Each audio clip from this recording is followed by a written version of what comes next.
አርቴታ በራሱ ጊዜ ዋጋ ከፈለ። ሚኬል አርቴታ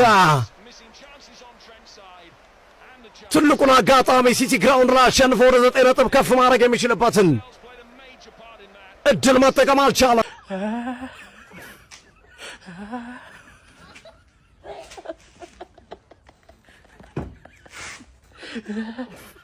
ይበቃችኋል፣ እኛ ተደስተዋል።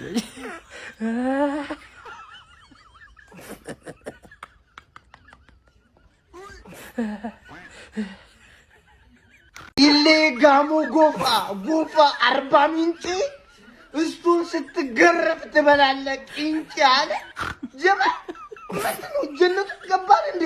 ምንድነው ሁሉ ደስታ? ምንድነው ሁሉ በረከት? ምንድነው? ኧረ ጉዴ ፈላው።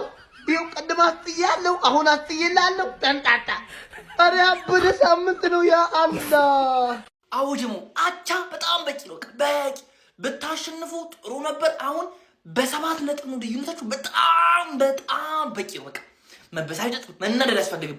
እናንተ 9 ተኩል እኮ አሸንፋችሁ አልጀመሩ እኮ። አርሰናል እኮ 9 ተኩል እኮ ነው ጨዋታውን የጨረሰው እኮ። አሁን አይደለም እኮ 9 ተኩል ጨረሳችኋል። ሽንታም በጭባጫ እኮ ሲቲ ነው ያለው የሚከተላችሁ። በጭባጫው ሲቲ እንዴ ከዚህ በፊት 7 ነጥብ ነው ቀልብሶ ከሊቨርፑል ዋንጫ ወስዷል። ይሄ ግን የተለየ አርሰናል የተለየ ሲቲ ነው። ሽንታም አይሉት እኮ በማንቸስተር ዩናይትድ ብቻ ቲም ምንም አያመጣ። 7 ነጥብ በጣም ከበቂ በላይ እንዴት እንደምትጠቀሙ ካወቃችሁበት በጣም በቂ ነው። የሚገርም ነው 7 ነጥብ የሚገርም በደንብ መጠቀም ነው። ከዚህ በኋላ በቃ በሚገባ መጠቀም ነው። የሚከተላችሁ በጭባጫው ሽንታሙ ዶንቆሮ ሲቲ ነው። ምንም አያመጣም። ምንም መደናገጥ አያስፈልግም። ኖርማል ነው። አቻ መውጣት ከኖቲንጋም ጋር በጣም ኖርማል ነው። ቀጣይ ደግሞ ተመጫ እንደ ዛሬ ቲክቶክ ላይ ከመጣሁኝ እንደ ዛሬ ቅጥል ብዬ አላቅም። ተቃጠልኩኝ። አርሰናል ብቻ አሉ ሲጀመር የአርሰናል ደጋፊ በጣም ስልችት ብሎኛል። አሁን ይመጣና አርቴታ አውት ምናምን ይላል። የጠላት ክለብ ደጋፊ መጥቶ ሊያበሽቅህ ብቻ ላይቭህ ላይ ይመጣል፣ ይለፈልፋል።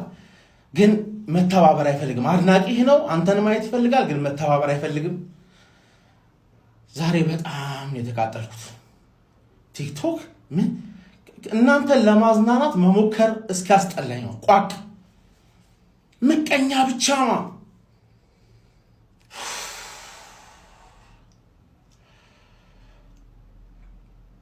59 ሰብስክራይበር 700 ሰው ያለው ላይቭ ላይ ማለት እዚህ ቲክቶክ ላይ 2000 ሰው መጥቶ ይስቅብኛል።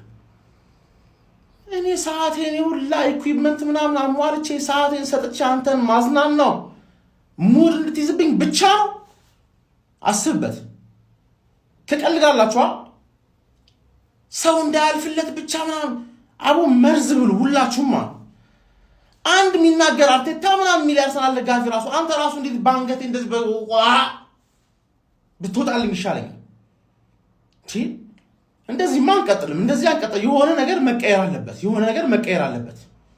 የእናንተ ሙድ ሚያሻ ብቻ ነኝ እንዴ? ሙድ ሚያሻ የሚተባበር የለም። የሆነ ነገር ስትፈልግ የሚያግዝ የለም። ሁሉም ሰው ካንተ ማገዝን መተባበር ምናምን ይጠብቃል። እስቲ ተቃጠልን የምትሉ ከታይ ጻፍ። ነደርን የሚል ሰው አይቻልም። አበርን የምትሉ ተቃጠልን የምትሉ ጻፍ። እስኪ አረርን የምትሉ አበርን የምትሉ ጨለልን የምትሉ ቴንክ ዩ። በቃ አንድ የማንቼ ደጋፊ ኮሜንት ላይ ምን ታውቃላችሁ? ካስቋጠርን በኋላ ቋጠርንባቸው። ክፉ ናችሁ እኮ። እንዴት አርሰናል ላይ እንዴት እኛ እኮ እንዴት ብቻ ተመችቶኛል። ካስቋጠርን በኋላ ቋጠርንባቸው። ይመቻችሁ። ወላሂ የሰው ልጅ ግን ደካማ ነው። በእውነት እኔ ደካማ ነኝ አምኛለሁ። ከታይትሬሹ ወጥተናል ብዬ እኮ ኦልሞስት በቃ አምኜ እያለ ኖቲንግሃም መጥቶ ስጥት። ዛሬ የትናንሽ ቲሞች ቀን ነው። በቃ እነሱ ናቸው ፖይንት ምናምን እያገኙ ያሉት።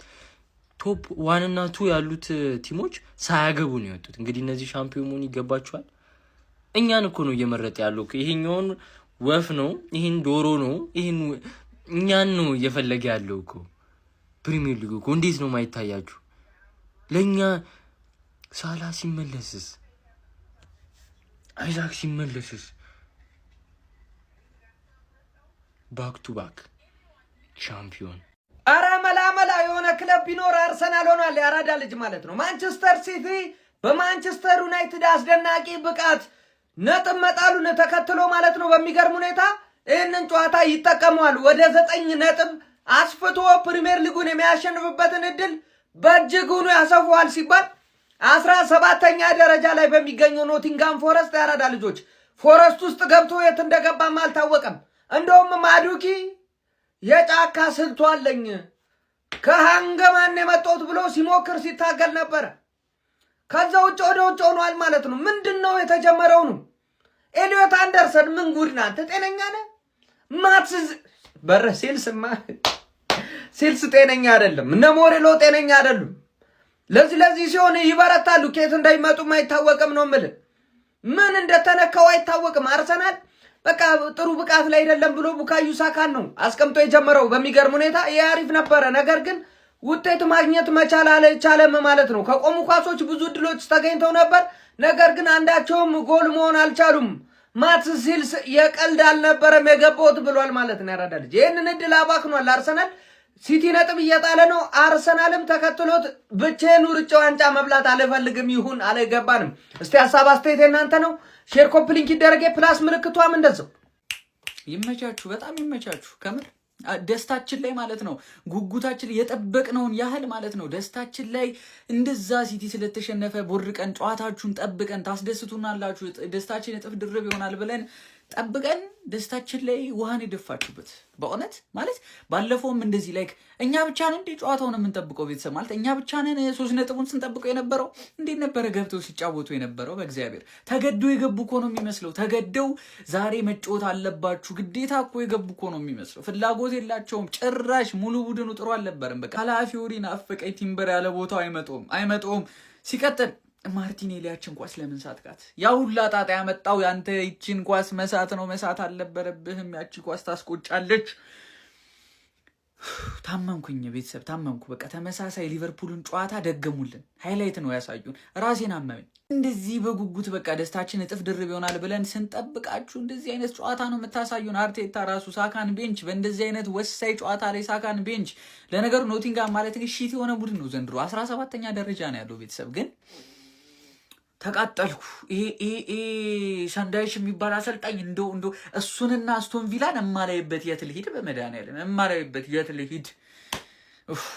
መድፈኞቹ አርሰናሎች ነጥብ ለመጣል ተገደዋል። ከተከታያቸው ማንቸስተር ሲቲ ጋር ያላቸውን የነጥብ ልዩነትም ወደ 9 ከፍ ማድረግ የሚችሉበትን እድል ሳይጠቀሙበት ቀርተዋል። በሁለተኛ ሳምንት እንግሊዝ ፕሪሚየር ሊግ መርሃ ግብር ከሜዳቸው ውጪ በመጓዝ የሻይ እንዳይቹን ኖቲንጋም ፎረስትን በሲቲ ግራውንድ የገጠሙት መድፈኞቹ አርሰናሎች 0-0 በመለየት ነጥብ ተጋርተው የተለያዩት ማለት ነው። በዚህ ጨዋታ ላይ ኖቲንጋም ፎረስቶች ምናልባት በመጀመሪያው አጋማሽ በሆኑ ሞመንቶች ለማጥቃት ካሳየት ፍላጎት ውጪ በሎ ብሎክ ነበረ መድፈኞቹ አርሰናሎችን ሲከላከሉ የነበሩ። እያንዳንዱን እንቅስቃሴ እንግዲህ በጥልቀት ወደ ኋላ ተሰብስበው ሲከላከሉ ተመልክተናቸው ነበረ። መድፈኞቹ አርሰናሎችም እንግዲህ ያላቸውን የማጥቃት ባህሪ ያላቸውን ተጫዋቾች በጠቅላላ ቀይሮ አስገብተው ጨዋታው ላይ ውጤት ለመቀየር ጥረት ቢያደርጉም አልተሳካላቸውም ነበረ።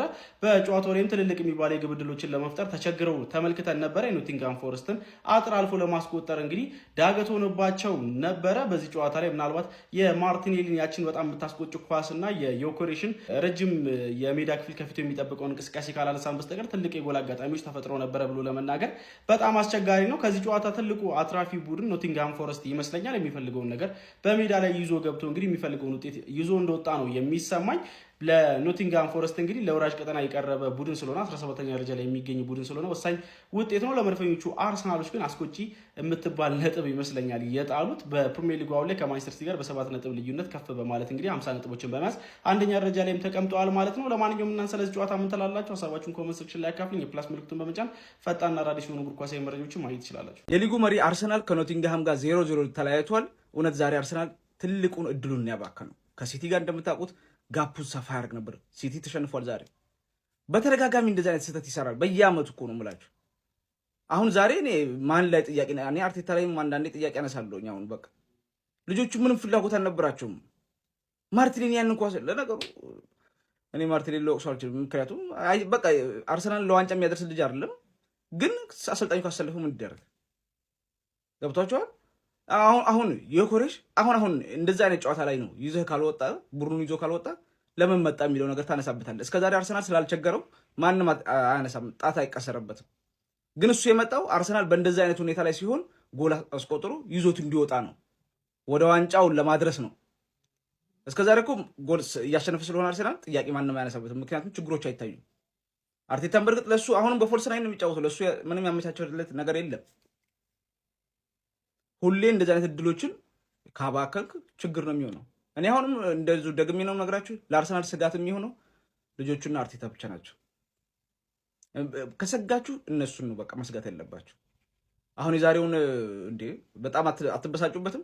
ዛሬ እኮ አይደለም አሁን እኮ ዛሬ አለመሸነፋችሁን ብቻ አትዩት። ነገ በ1 ነጥብ በ2 ነጥብ ልዩነት ሲሆን ዛሬ ያለ የተጣለችው ነጥብ ዋጋ ታስከፍላለች።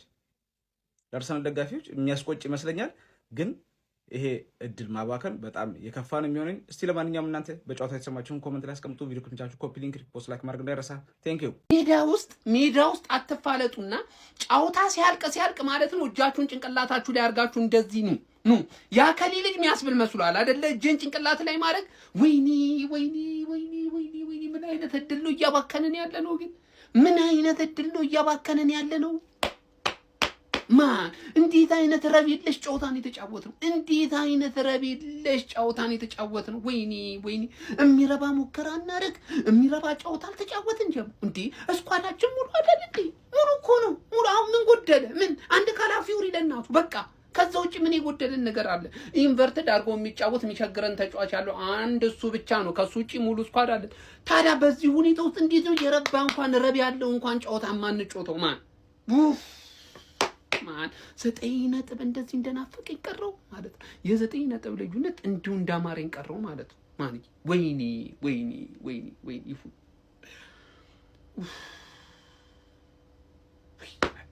በናት ወይኔ መች ነው ድላችንን ብንጠቀመው? መቼ ነው? ኧረ አርቴታ ማርቲኔሊ ምን ያደርጋል ማርቲኔሊ? እሺ ለዛሬ ጨዋታ ምን አይነት ሰበብ ነው የምታቀርቡት? እሺ ምን ዘንድሮም እኮ ሲቲ ደክሞ እንጂ 17ኛ ደረጃ ላይ የሚገኘው ባለፈው በኤክስትሪም ሲቲ ምናምን በሚባል የሻምፒዮንሺፕ ቡድን ኤፍኤ ካፕ የወደቀው ኖቲንግሃም ፎረስት ዛሬ ከአርሰናል ጋር ተጫውቶ ነጥብ ጣለ ማለት ነው። ማንቸስተር ሲቲ ነጥብ ጣለ፣ ዋንጫውን በለውት። እንዴ ከዚህ በፊትስ ማንቸስተር ሲቲ ነጥብ ስለማይጥል ነው እንደ ዋንጫ ያጣ? ሊቨርፑል ነጥብ ስለማይጥል ነው እንደ ዋንጫ ያጣ? እነሱ ነጥብ ይጥላሉ። ነገር ግን አንተ ውጤትህን ማስጠበቅ ወር ደግሞ የእነሱን ነጥብ መጣል ተጠቅመህ ማሸነፍ ስለማትችል አይደል እንዴ ነጥብ ያጣ? እኔ ዛሬ በቡድን ደስተኛ የነበርኩበት ዋና ምክንያት እኮ አንተ ነጥብ እንደምጥል እርግጠኛ ስለሆንኩ ነው። ቪዲዮን ባክ አድርገህ መመልከት ትችላለህ። አርሰናል ነጥብ ይጥላል በኖቲንግሃም ፎረስት 17ኛ በሚገኝ ቡድን። ኢቨን አንተ ጋር 1 ነጥብ ወስዶ 17ኛ ላይ ነው የሚገኘው። በጣም አዝናለሁ። እመለስልሃለሁ። በዚህ ብቻ አላበቃም። ቀጣይ ደግሞ ከኔ ጋር አስብበት።